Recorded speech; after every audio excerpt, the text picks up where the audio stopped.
seja bem-vinda, seja bem-vindo ao programa Sons do Coração. E a gente está gravando aqui no Centro de Cultura Ordovás, em Caxias do Sul, finalizando uma temporada aqui no Centro de Cultura Ordovás. Depois eu vou contar para vocês novidades do programa Sons do Coração no finalzinho dessa edição. E a gente convida hoje uma pessoa muito especial, a Cris Amoedo, que está aqui com a gente hoje. Bem-vinda, Cris! Obrigada, Vivi, muito obrigada. A Cris, que é uma estrategista de imagem pessoal, ela vai explicar pra gente o que significa isso, mas ela é mãe, mulher, dona de casa também, empreendedora e uma pessoa assim que tem uma espiritualidade bem bacana e vai poder dar dicas muito especiais para todos nós. Tudo bem contigo, Cris? Bem, Vivi, muito bem, muito obrigada por essa oportunidade, né, de poder falar e fazer com que aquilo que eu penso, que eu creio, possa ecoar também e daqui a pouco fazer sentido para a vida de algumas pessoas, né? Que bom, tenho certeza que esse papo vai fazer sentido sim. Cris, me diga uma coisa, você é estrategista de imagem pessoal há mais ou menos aí uns 5 anos, é isso? Isso. Foi um processo, foi uma busca, porque as pessoas pensam assim, aquela lá, ela nasceu com sucesso. Mas às vezes a gente não enxerga toda a caminhada de acertos e de erros, né, Cris? Muitos. Que fazem parte dessa nossa jornada e vão fazer até o final dos nossos dias, né? Como é que foi pra ti? Na verdade, assim, toda vida, ela dá um livro, né? De todas as pessoas, eu sempre digo isso. Também acho. Né? De todas as pessoas, não tem pessoas maiores ou menores, cada uma tem a sua história, né? Cada uma tem os seus obstáculos vencidos, tem uma trajetória, tem um contexto. E a minha não é diferente, então o que acontece? 10 anos num grupo de comunicação aqui da cidade, e aí resolvi ter meu filho. Tive meu filho e até enquanto eu estava gestante, incrível todos os projetos e planos que eu tinha. Mas quando nasce, muda tudo, mas não é maneira de dizer, né? Muda absolutamente tudo. E quando eu coloquei os meus olhos nele, eu comecei a mudar os planos que eu tinha. E aí eu resolvo sair do grupo e ficar com o meu filho, porque o desejo do meu coração foi não terceirizar a educação dele. Fiquei em casa com ele, saí do grupo, tinha 10 anos na empresa, saí, fiquei com ele. E era uma criança tranquila, calma. Uma criança que mamava, trocava fraldinha, aquela coisa normal de bebê.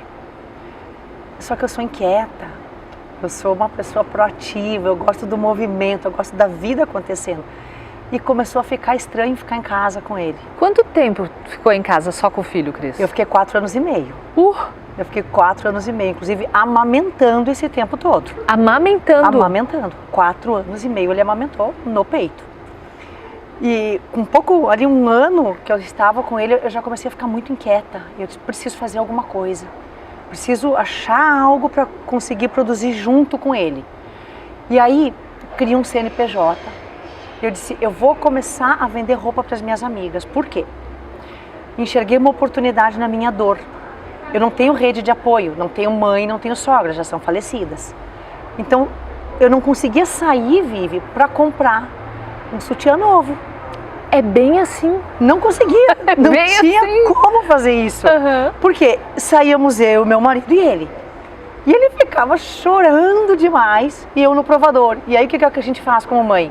Compra correndo, atropelada, eu preciso sair daqui, eu preciso resolver essa situação. Comprava, chegava em casa, arrancava a etiqueta, lavava, aí ia provar de novo. Meu Deus, isso aqui não é pra mim, não funciona. E eu fiz isso umas 3, 4 vezes. E ali eu entendi que existia um nicho de mercado. Eu disse, eu vou produzir algo nesse sentido, porque tem que ter outras mulheres, outras mães que passem por isso, não posso ser só eu. E aí crio um CNPJ e começo a viajar, eu vou vender roupa, vou ser uma sacoleira para as minhas amigas que têm criança pequena. E comecei assim, e deu muito certo, funcionou muito. Tu ia na casa das pessoas? Não, eu mandava a mala, eu criei, hoje assim, é muito comum a mala delivery. Eu criei isso lá em 2014. Meu filho nasceu no final de 2012, março de 2014, ali eu comecei o negócio. Então eu fiz um acordo com meu marido, né? Eu vou trabalhar de casa, eu fico com a criança, eu quero cuidar da criança, eu quero acompanhar cada etapa. Então eu vou negociar, meu Deus, não tinha nem o WhatsApp na época, era o Messenger. Então eu trabalhava sempre com o Messenger, com as clientes, alinhava tudo, montava essa mala, e aí o meu cônjuge é a pessoa que fazia esse trabalho para mim. Ele levava a mala? Levava e buscava a mala, e elas amavam. E eu comecei a perceber que isso deu muito certo. E eu comecei a ter necessidade de entender um pouco mais da moda, porque eu não entendia nada. Era muito tateando no escuro, não tinha conhecimento de moda. Disse, bom, preciso estudar. O que eu vou fazer? Fui para o Senac fazer um curso de personal stylist. Preciso entender esse campo, esse lugar, o que é a moda em si. Fiz essa formação no Senac, deu 60, 90 dias, não lembro bem. Quando eu estava finalizando essa formação, a professora do Senac, junto com a Beth Venzon, querida Beth, trazendo para Caxias uma turma de gestão estratégica da imagem na universidade, lá no Campus 8. E aí, assim, daria uma outra história contar como eu entrei na turma, isso fica para um outro momento. E aí entro para essa turma, imediatamente que eu encerro um ciclo, eu começo outro. E quando eu fui fazer essa formação, Vivi, eu renasci. Porque como eu fiquei 4 anos e meio em casa com meu filho... Sozinha? Eu me desconectei. Não só do mundo e das pessoas, mas eu me desconectei de mim. Porque até em função do meu temperamento, eu sou muito intensa em tudo que eu vivo, em tudo que eu faço. E ser mãe, para mim, assim, foi o papel mais intenso que eu já recebi até hoje. E eu fui muito mãe, eu fui só mãe. Eu não conseguia sair para fazer a unha. Eu não conseguia. Porque ele chorava, ele não ficava com outras pessoas. Então, quando eu fui fazer essa formação, eu comecei a olhar para mim. Eu comecei a me reconectar, mas não só com aquele eu que eu conhecia, mas muito mais com um eu que eu tentei sufocar durante muitos anos. Que era o meu eu de verdade, era deixar aparecer quem eu era. Quem que era essa Cris que estava lá adormecida, vamos dizer assim? Ela era uma mulher que tinha muitas dores, muitos traumas, muito sofrimento, muitas crenças soterrando essa verdade. E essa mulher é uma mulher incrível, inteligente, que tem muita clareza do que quer, que tem uma fala muito segura, que sabe do seu valor, que sabe que a sua entrega transforma a vida dos outros, que sabe que nasce para um propósito maior do que ela em si mesma. E eu começo a descobrir isso nessa jornada. O curso teve duração de mais ou menos 1 ano, num formato assim, pós-graduação, sextas à noite, sábado o dia inteiro, então era muito imersivo, era muito intenso. E a cada aula que eu participava, cada vez que eu ia lá para o Campus 8, eu saía muito diferente. E ali eu comecei a, lá dentro, assim, colocavam lá dentro assim, e trazer com muita vontade para o lado de fora essa minha versão verdadeira. E parar de tentar caber numa caixa que eu estava tentando caber nela a vida inteira. Cris, vou fazer um parênteses aqui. Se você tivesse um filho hoje, como é que a Cris ia ser como mãe? O que você aprendeu nisso tudo? A palavra é leveza. A palavra é leveza e entrega de controle. Porque eu sempre fui muito dominante, eu sempre fui muito líder. Então eu sempre entendi que eu tinha que ter controle das coisas, que eu tinha que coordenar, que eu tinha que fazer, só que a vida não funciona assim. Nós somos muito conduzidas na vida pelo propósito para o qual a gente nasceu. Então, se eu me tornasse mãe hoje, eu seria uma mãe muito mais leve, eu seria uma mãe muito mais sem controle das coisas, deixando a vida acontecer como ela tem que acontecer. Pediria mais ajuda? Ah, completamente. Completamente. Na verdade, isso eu aprendi o ano passado, né? Só o ano passado. Eu sofri um acidente de carro ano passado. Vai fazer 1 ano, agora é dia 1º de junho. Mas olha... E foi na Rota do Sol, foi uma colisão frontal. E assim, eu me machuquei bastante. E o meu carro deu perda total. Assim, foi de forte impacto emocional o acidente. E eu entendi que esse acidente trouxe para mim essa visão. Peça ajuda. Não precisa fazer tudo sempre, não precisa sempre ter todas as respostas, não precisa estar sempre à frente, se deixe ser conduzida também. Traga essa leveza para a vida, deixa a vida acontecer. Cris, tu acha que essa coisa de querer ter o controle de tudo, de fazer, de estar à frente, é de nós mulheres? É um pouco a sociedade que nos cobra isso ou é do indivíduo? Vivi, falando assim, da clareza da minha história, tá? Eu entendo que isso não é da mulher. Eu entendo que isso vem muito da nossa infância. Tem muito a ver com o nosso temperamento, porque existem esses 4 temperamentos e cada um já nasce com os seus, né? Mas tem muito a ver com a nossa história de vida, porque quando eu vou lá atrás, na minha infância, a perda da mãe com 1 ano e 8 meses, o pai casando logo em seguida, nem 1 ano depois o pai casando, crescendo num ambiente de muita escassez. Escassez emocional, escassez de amor, escassez psicológica, escassez material. E crescendo com uma substituta de mãe que quase sempre ela não é boa para filha de uma outra mulher. Quando eu olho para essa infância, para esse lugar, eu vejo que assim, eu potencializei muito o meu temperamento, a minha força, por uma sobrevivência, por um lugar de ser respeitada, de ser ouvida.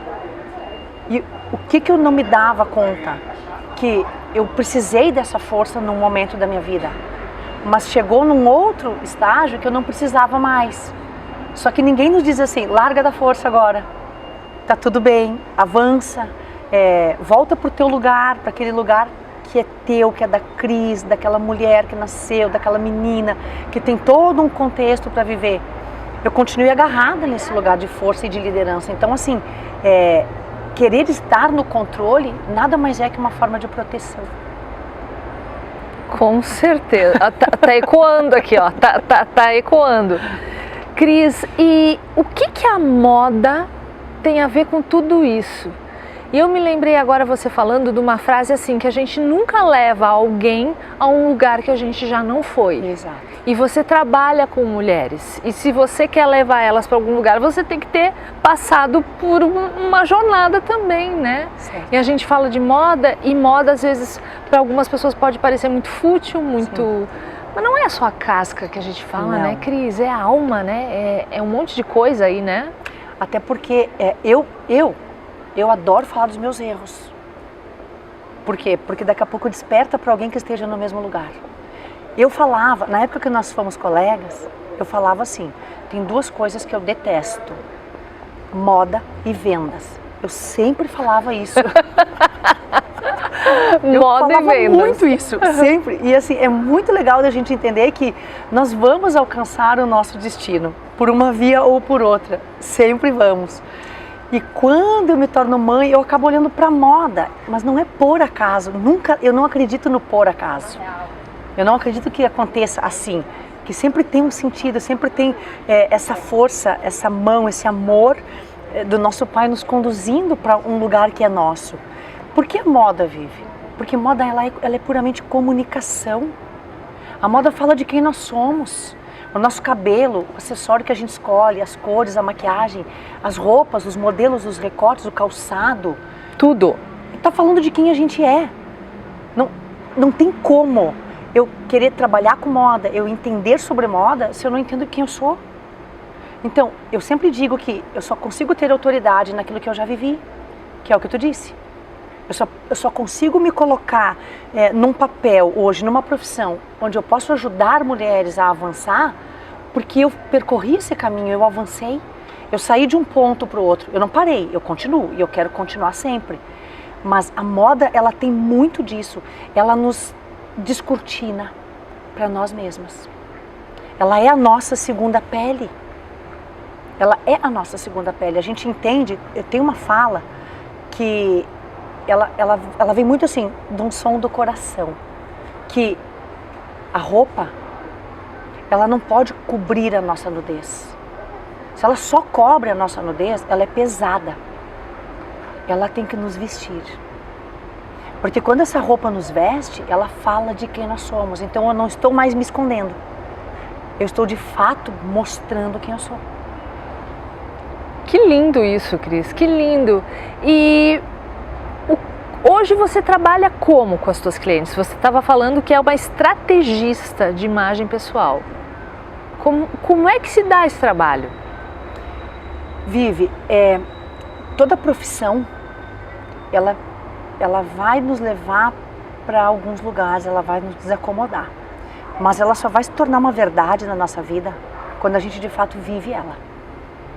Não quando eu pego algo que eu ouvi, que eu estudei, que eu aprendi e eu estou repetindo.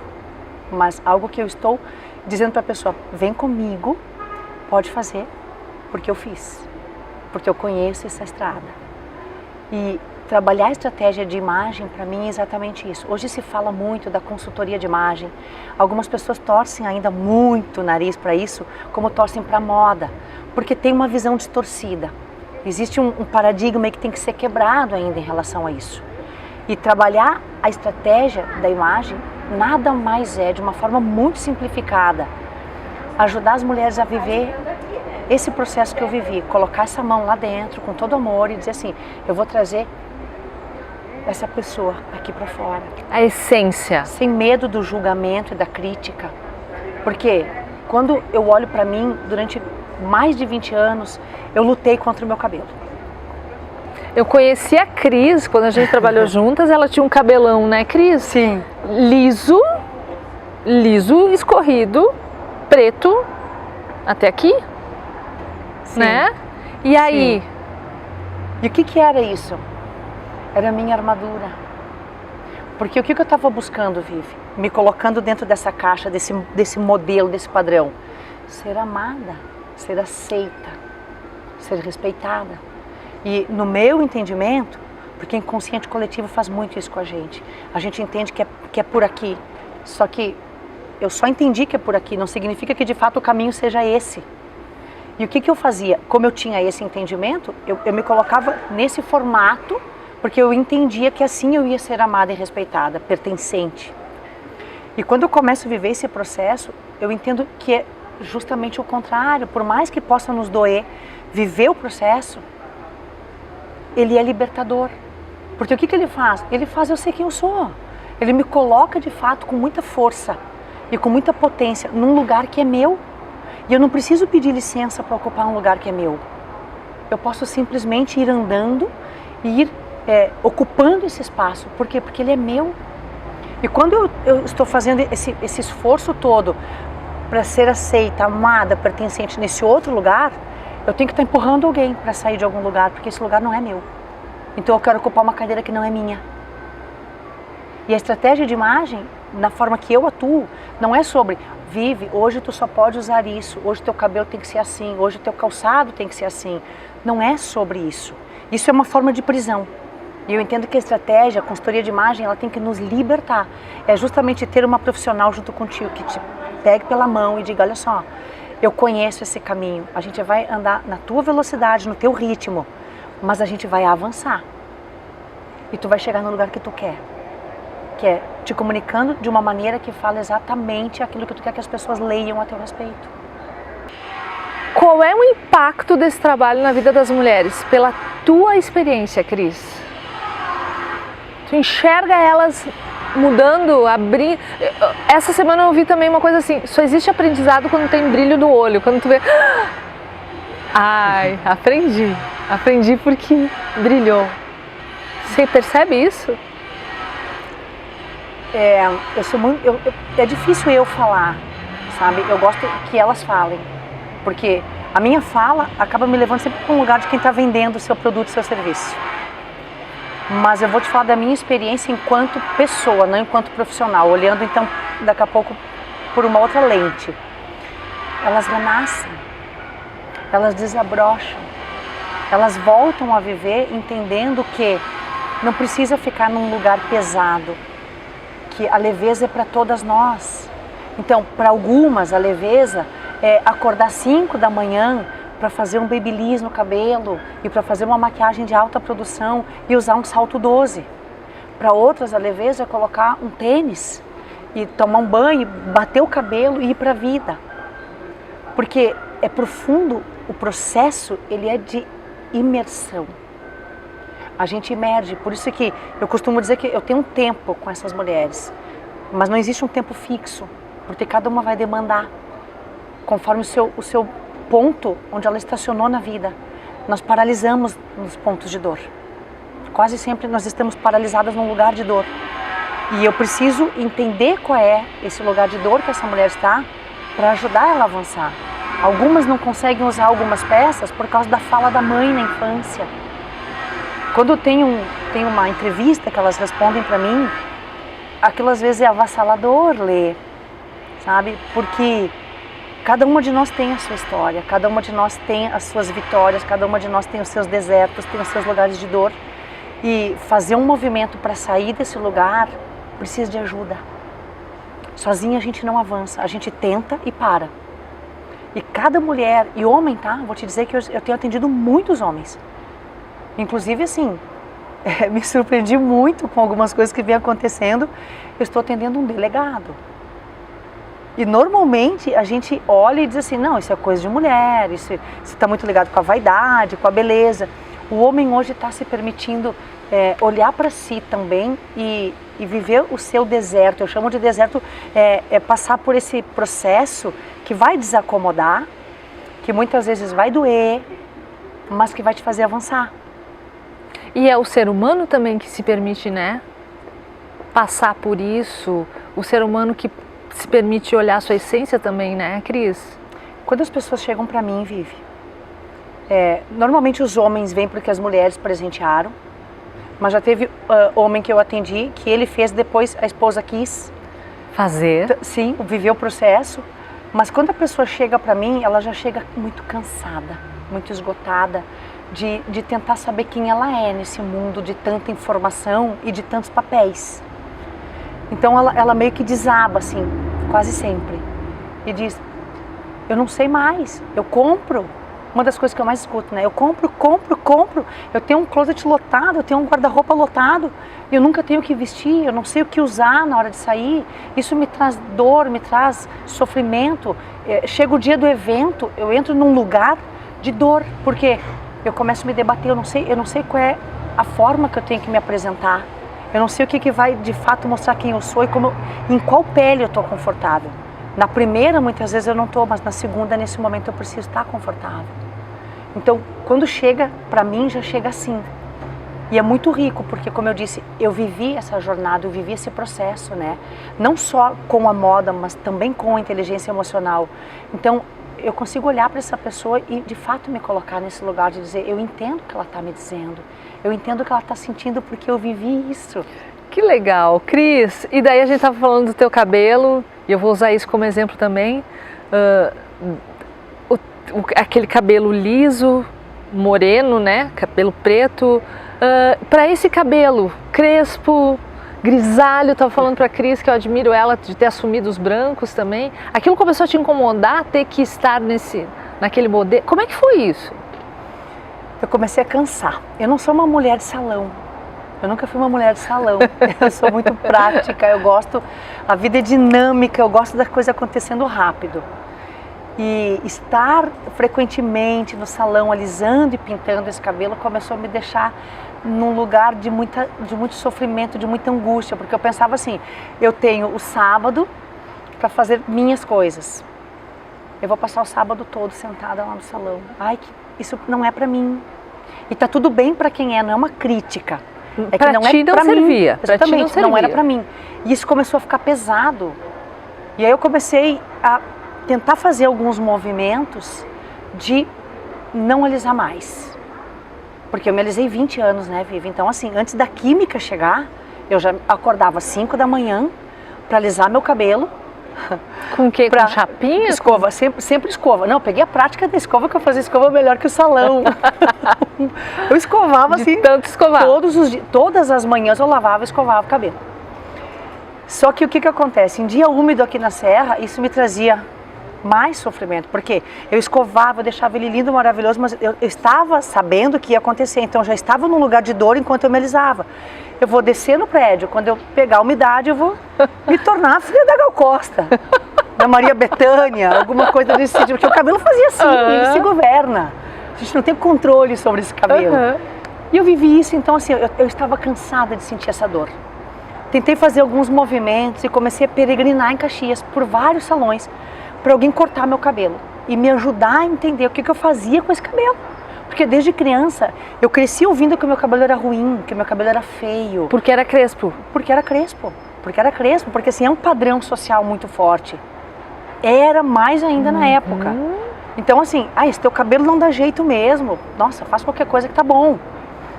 E aí eu tinha isso, era uma crença que eu carregava. Meu cabelo é ruim, meu cabelo não dá jeito. Então eu comecei a andar de salão em salão para dizer, corta pra mim, me ajuda. Só que o que acontece? O que é o padrão? Corta, escova e manda embora. Tá, escova liso. Faz aquela escova de capa, de revista e manda a pessoa para casa. Só que daí eu acordo no dia seguinte e eu faço o quê com isso? Exatamente. É desesperador, porque assim, o que eu vou fazer agora? Eu tô rindo porque eu tô me identificando também, Cris. Porque o cabelo da mulher brasileira, ele não é liso. Esse é um é raro, né? Ele tem ondas, ou ele é crespo, ele é ondulado. É muito raro um cabelo liso. E aí fui peregrinando aqui e ali, acontecia. Eu tenho uma foto no meu Instagram, assim, que eu digo, meu último capacete da vida, né? Porque eu cheguei no salão e disse pra ela, onde tiver química tu corta. E ela se assustou, a moça que cortou meu cabelo. E ela segurou, apontou assim, ela disse, aqui em cima vai ficar muito curto, não importa. Eu disse pra ela, onde tiver química no meu cabelo, tu passa a tesoura, eu quero meu cabelo natural. E ela cortou, eu fiquei de capacete, eu saí de lá de capacete, porque ela alisou, então eu tinha um capacete. Fui pra vida. E eu pensei, bom, tudo bem, amanhã eu vou pensar o que eu faço com isso aqui. Mas eu não quero mais. E eu fui testando, eu fui comprando produto. O que desacomoda no processo é que tu não tem a fórmula pronta. E o que funcionou para um não funciona para o outro. Então, é se colocar nesse lugar de aprendizado. Eu preciso aprender. O que eu faço com o meu cabelo? Como eu faço? Porque ninguém me ensinou. Então, eu não sei. Então, eu preciso ter a humildade de dizer, preciso aprender. Vou em busca de pessoas que me ensinem, que me ajudem. E comecei esse processo. E o que aconteceu? Eu dei uma palestra, tinha um clube aqui na cidade, e eu dei uma palestra e a Cacá estava na palestra, a Cacá Weber. E aí, o próximo encontro, o próximo café, a próxima palestra era com ela. E aí eu disse para ela, vou te prestigiar, no teu café eu vou estar aqui também. Uhum. E aí teve um sorteio, olha como são as coisas da vida. Uau. Teve um sorteio, e eu não conhecia a Cacá. Teve um sorteio e eu ganhei o corte de cabelo. Eu já vinha, porque os nossos movimentos, eles atraem o que a gente precisa, tanto pessoas quanto ferramentas. Eu estava nesse movimento. Eu ganho esse corte, eu cortei o cabelo com a Cacá e aquilo para mim assim foi um divisor de águas, porque ela disse assim, olha só, nós vamos a partir de hoje então fazer assim, assim, assim. Minha mão era tão travada, já tem 5 anos que eu tô com ela, a minha mão era tão travada que eu não conseguia mexer no meu cabelo, por quê? Numa era o secador e na outra era a escova, então assim eu não usava os dedos, eu usava as mãos fechadas.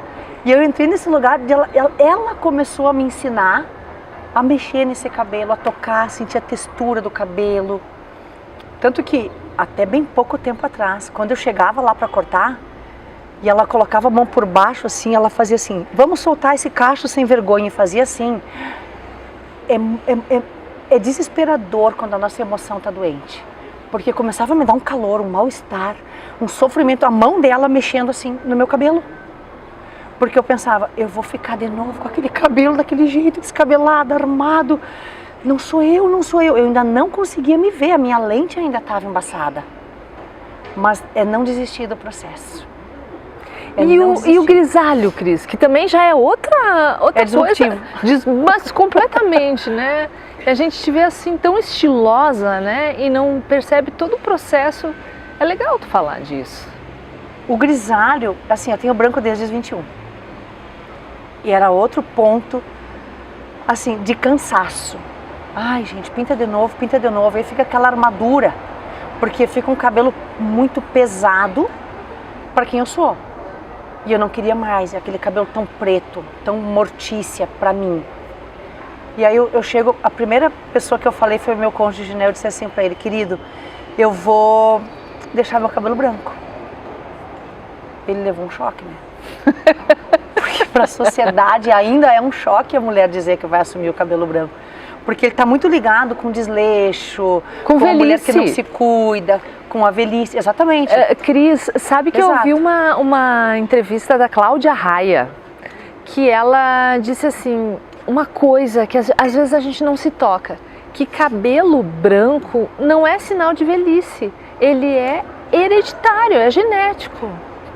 Eu tenho cabelo grisalho também desde os 25 por causa do meu pai, ele era completamente grisalho, né? Então é muito genético, mas a gente ainda tem medo, né? É sair da caixa, né, Vivi? É fazer o esforço, porque assim, toda mudança, ela vai demandar uma energia.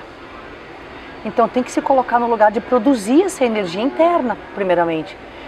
Eu vou fazer esse movimento, eu vou encontrar resistência, eu vou encontrar pessoas que vão olhar diferente para mim, eu vou encontrar pessoas que vão me criticar, e eu tenho que saber por que eu tomei essa decisão. E todo dia eu lembrar para mim mesma o que me fez tomar essa decisão. E a loucura maior foi, eu comecei a assumir esse cabelo quando eu estava finalizando o curso para me colocar como uma consultora de imagem. Eu tomei muita pedrada, né, Vivi? Porque assim, o padrão, vamos falar de padrão, né? O padrão é que uma consultora de imagem, ela é magra, ela é alta, ela tem o cabelo liso, ela tem um cabelo que não vai aparecer nenhum fio branco se ela tiver. Nenhum ela vai fio ter fora do lugar. Ela vai ter um cílio de uma forma, ela vai ter um lábio dessa forma, ela vai ter as unhas neste comprimento. E eu começo, tá fervilhando dentro de mim essa mudança toda, nesse momento que eu estou me colocando como uma estrategista, como uma consultora de imagem. Aí imagina a loucura. Eu me coloco nesse lugar com 44 para 45 anos de idade, as consultoras sempre são mais jovens, porque se vende a juventude, né, junto. Grisalha, crespa, madura. É louca. Essa mulher não vai ter cliente nunca. Mas aí é que tá, Cris, que a gente acaba que pessoas se conectam com pessoas. E pessoas não são perfeitas. Pessoas não estão dentro. De repente, as tuas clientes não queriam aquela caixinha que tu imaginou, da caixinha da consultora de imagem, né? Não. E é muito rico porque, tu sabe, atendi inclusive essa semana uma jovem senhora de 70 anos para fazer um teste de coloração, uma análise de coloração pessoal. Eu tenho a faixa etária das minhas clientes, assim, eu tenho a partir ali de 27, 28 anos até 70. Mas qual é o ímã? Qual é o magnetismo? A verdade. Seria muito falso, Vivi, eu tentar me colocar nessa profissão, naquele momento da minha vida, tentando esconder tudo que eu estava querendo mostrar. Fica fake, não sustenta e ia me adoecer. Eu já vinha num lugar que eu estava caminhando por uma estrada que ia me adoecer, porque eu já estava perdendo muito cabelo. Meu cabelo não aguentava mais tanto secador e tanta química. Emocional e fisicamente a gente adoece. Por quê? Porque eu estou fazendo um esforço para ser quem eu não sou. Não posso mais. A gente dá esse grito, algumas pessoas mais cedo, outras mais tarde, mas eu não quero mais ficar neste lugar. Eu não quero mais desempenhar um papel que não é meu. Cabe, aquela roupa não me serve mais, não. Né? Não serve mais. Não.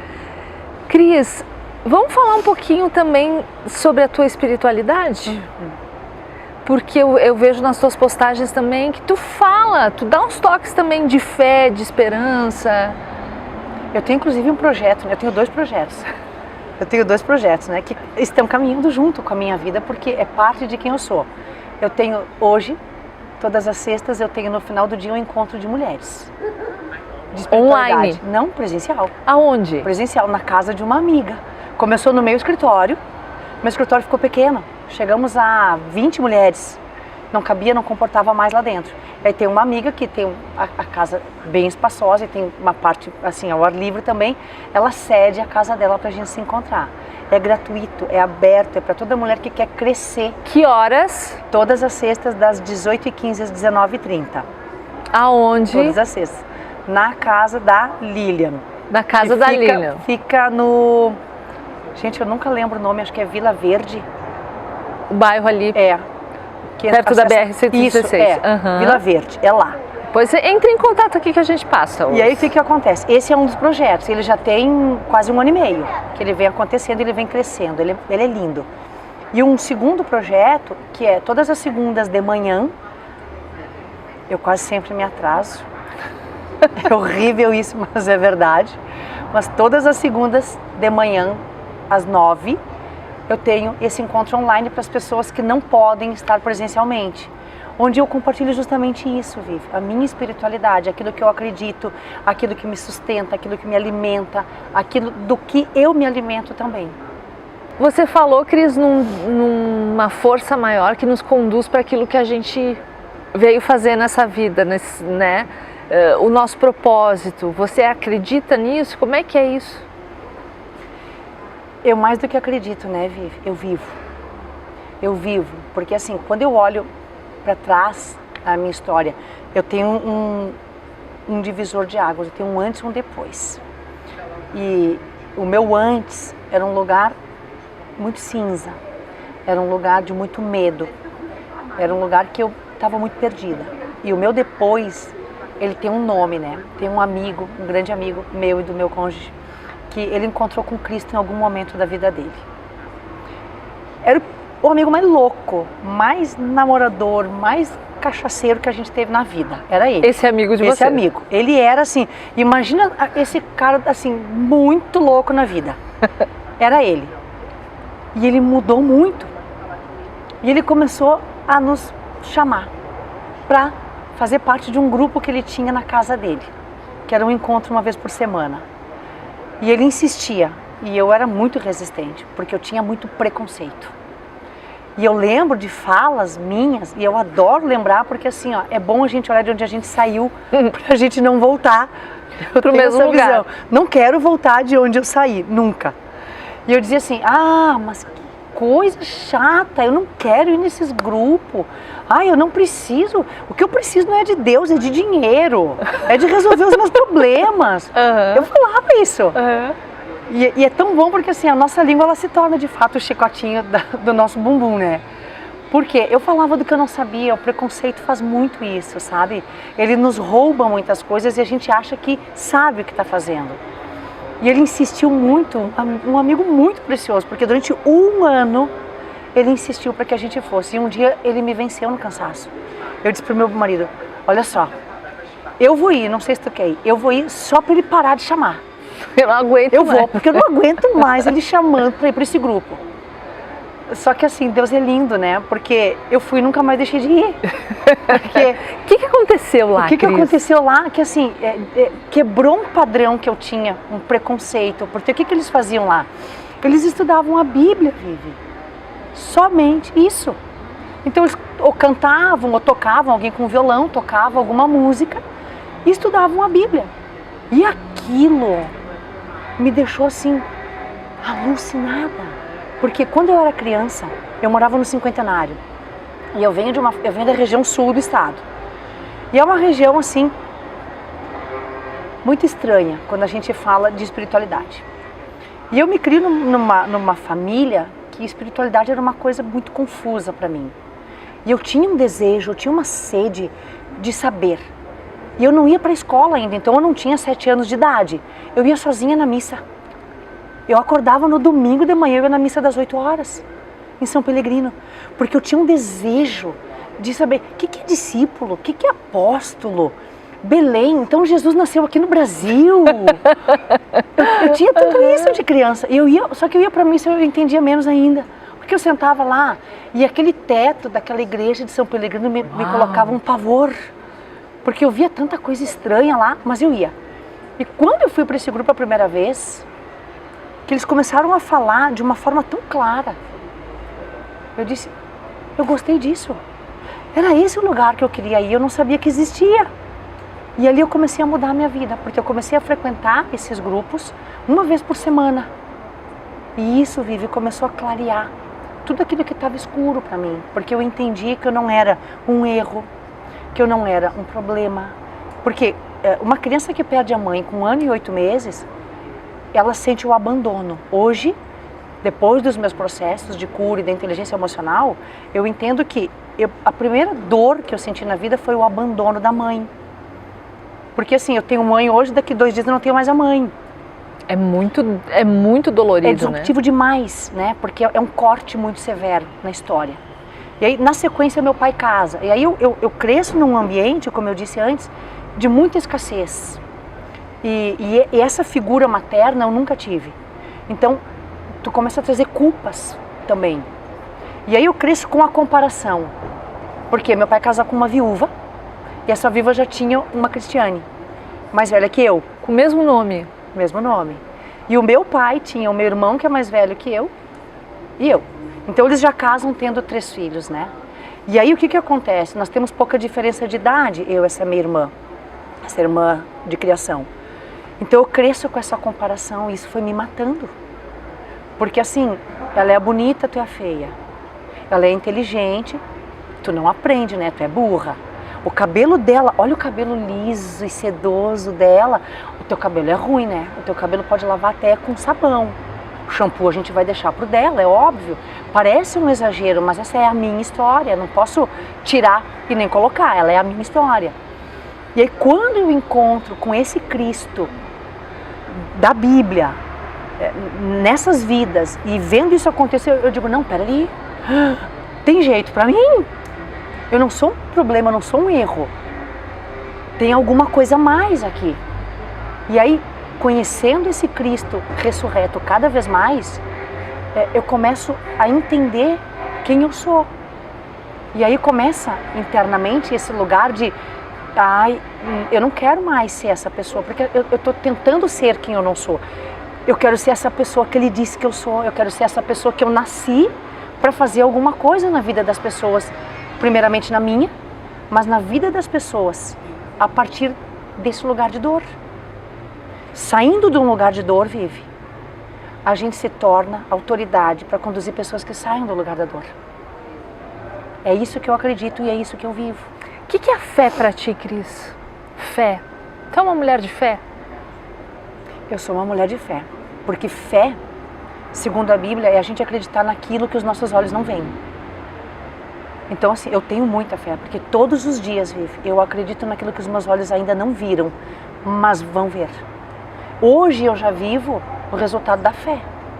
Porque se eu olho para a minha história, se eu olho para 5 anos atrás, uma pessoa que não conseguia fazer a unha, uma pessoa que estava lá lutando para alisar o cabelo, que estava tentando caber dentro de uma caixa, e hoje eu estou fora dela e ajudando mulheres a sair desse lugar, eu já vivo a fé, porque eu olhava para isso só com os olhos da fé, porque eu fecho os meus olhos, não os olhos naturais, eu consigo ver. Hoje eu faço exercícios de visualização, que é fé, e eu conquisto, e eu vivo. Por quê? Porque fé é eu acreditar naquilo que os meus olhos não estão vendo, mas eu sei que vai acontecer e eles verão, eu vou desfrutar desta fé. É esperar por dias melhores também, né, Cris? Que legal, que bacana. Quero saber tuas dicas de livro, que eu acho que tem a ver com esse nosso papo também, né? Tem a ver com a vida, por aí. Né? Tem a ver com a vida, né? Tem a ver com a Tu vida. viu que da moda a gente foi para uma outra vibe, porque nós né? somos assim, né, Vivi? Nós não somos uma coisa. Nós estamos em papéis, mas nós somos multi. Existe um mundo enorme dentro de nós. E quem decide se esse mundo vai brilhar aqui do lado de fora ou não somos nós. Então, nós somos tudo o que quisermos ser. Vamos escolher brilhar, né, gente? Que de escuridão o mundo já tá cheio. Já tá cheio. É verdade. O primeiro livro, Vivi, é esse aqui, que é O Poder da Autorresponsabilidade. É um PhD, do Paulo Vieira, em Inteligência Emocional. E esse livro, eu tenho ele não há muito tempo, mas ele mudou a minha vida. Por quê? Quando a gente entende que nós somos o resultado do que nos ensinaram na nossa infância, a gente entende que, e nós como mães hoje, a gente entende que a gente erra muito e que os nossos pais também erraram muito conosco. E não é sobre julgar, criticar ou jogar pedra neles, porque a gente vai até onde a gente alcança. A gente não pode dar o que a gente não teve. É difícil. E eu tinha uma crença de que sempre o mundo estava me devendo alguma coisa. No meu lugar de vítima, no meu lugar de autocomiseração, disse, nossa, coitadinha de mim, tu veja só, eu perdi minha mãe, e depois eu tive uma madrasta, e depois eu tive N situações, eu tive uma tentativa de suicídio com 18 anos, sabe? Então assim, eu olhava para essa história, eu me agarrava nesse lugar, e eu sempre tinha essa sensação de que as pessoas e o mundo me deviam alguma coisa, porque eu olhava para outras vidas que tinham recebido tudo aquilo que eu não tinha recebido. E esse livro, ele me tirou desse lugar. Porque quando ele fala no poder da autorresponsabilidade, eu entender que a única pessoa, responsável por tudo que eu estou vivendo, sou eu. Não é a minha história, não é o meu passado, não é o que alguém me disse, não é o que alguém fez ou deixou de fazer, ou que eu deixei de receber. Não é. Eu sou a única responsável. E quando eu me coloco nesse lugar, muda toda a vida. Porque eu não posso mais te culpar. Agora eu tenho consciência que o resultado é meu. São as minhas escolhas, né, Cris? São as escolhas que cada um de nós faz que vai gerando, né, a nossa realidade. E qual é o nosso papel? Assumir os nossos erros. Ah, eu escolhi fazer isso. Não deu certo. Ok, qual é o aprendizado que eu vou tirar disso? E agora eu vou tentar por aqui, ou por aqui, ou por aqui. Mas eu vou continuar fazendo o movimento. Não é feio errar. Feio é eu não assumir o meu erro. Ele vai matando o meu destino. Perfeito. Então esse livro aqui, assim, eu acho que é... Bom, tanto que quem faz o processo, quem vive o processo comigo, é uma leitura obrigatória. A gente já começa o processo com essa leitura. Porque eu preciso entender que a culpada de eu não estar feliz com quem eu sou, ou com a minha beleza, ou com a forma que eu me visto... Com o meu corpo. Não é o meu marido. Não é o filho, não foi a gestação que eu tive. É parar de lançar as nossas culpas sobre os outros. Eu preciso assumir para poder mudar. E o segundo livro é esse, Temperamentos Transformados. É outro, assim, que quando a gente entende que nós não somos só uma coisa, nós somos uma junção de várias coisas. E os temperamentos nascem com a gente. Existem 4 temperamentos. E muito fortemente, de uma forma geral, nós carregamos 2. E quando a gente conhece quais são os nossos temperamentos, qual é o temperamento do teu cônjuge, o temperamento dos teus filhos, a gente para de querer padronizar o que não foi criado para ser padronizado. E a gente começa a entender, por exemplo, eu tenho 2 temperamentos, o meu é colérica e sanguínea. Então, assim, o sanguíneo me dá a comunicação, me dá o barulho, me dá o riso fácil, me dá o ajuntamento. O colérico é aquele que me bota num lugar de, deixa que eu sei, eu vou fazer, líder. Eu decido, eu não sou uma pessoa de ficar pensando e calculando os riscos. Por quê? Eu sofria porque eu não tinha isso. Eu dizia, como é que eu posso ser tão inconsequente que eu vou fazer alguma coisa e eu não calculo riscos? Não está para mim. Eu preciso buscar porque eu não nasço com isso. Agora, eu vou potencializar aquilo que eu já nasci. Aquilo de bom, né? E a gente como mães, aqui eu falo muito para as mães, a gente como mães entender que os filhos não vão ser aquilo que a gente quer. Eles vão ser aquilo que nasceram para ser.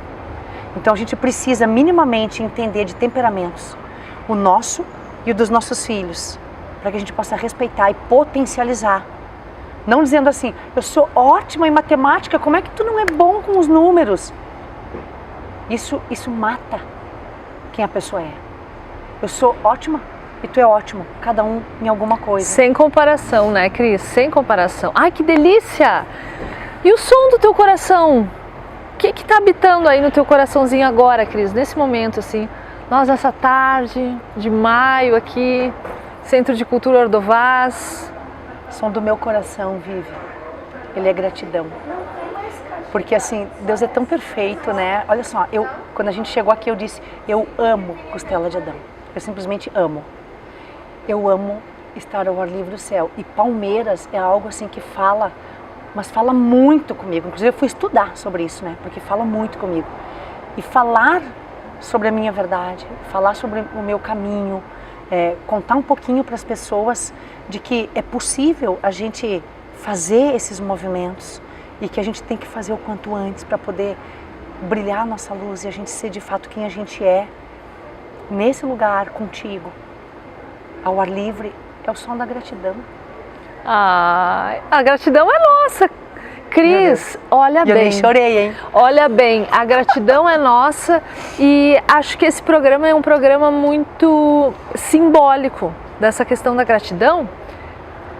Por nossa gratidão, uma pequena plantinha para você levar com carinho dos Sons do Coração para sua casa, a nossa lembrancinha. E a gente vai aproveitar a tua presença aqui, Cris, para contar uma coisa para o pessoal que está em casa. Que é com muita gratidão que a gente está finalizando uma etapa do programa Sons do Coração, que é uma etapa onde a gente fez esse trabalho lindo, né, Cris? Amo. Esse trabalho de uma forma voluntária até então, com a ajuda do Alan, com a ajuda da Paola, com a ajuda da Aninha, que também foi nossa estagiária. Eu gostaria de chamar a minha equipe aqui. O Alan e a Paola, que fiquem aqui com a gente, porque a gente se despede dessa etapa, Cris, hoje aqui com muita gratidão e informando que o Sons do Coração vai voltar em julho, apoiado pela Lei de Incentivo à Cultura, né? Vamos abaixar aqui, não vou falar muito, prometo, tá? E é com muita alegria que a gente vai estar também sendo patrocinado através de uma lei de incentivo à cultura, através de empresas que acreditaram no nosso projeto, e vamos estar fazendo aí 20 episódios, né, gente? Ao vivo, dentro de um estúdio. Nós vamos fazer a inauguração aqui no Zarabatana, você já é nossa convidada desde já. E a gente vai dar um breve tempinho nas gravações, porque a gente está produzindo essa nova etapa com muita gratidão, com um carinho enorme, né, gente? Ai, vem coisa muito boa por aí, convidados maravilhosos, assim como a Cris. Obrigada, Cris. Obrigada, Você vai marcar também essa fase aí. Deixa eu te dizer uma coisa, né? Era o tempo de esse bebê nascer, crescer, alcançar mais pessoas dessa forma, sendo patrocinado, sendo apoiado. Parabéns para todos vocês. Obrigada, uma conquista de todos nós aí dos Sons do Coração. Um beijo no teu coração e a gente se vê numa próxima aí, gente, com muito carinho. Beijo, obrigada!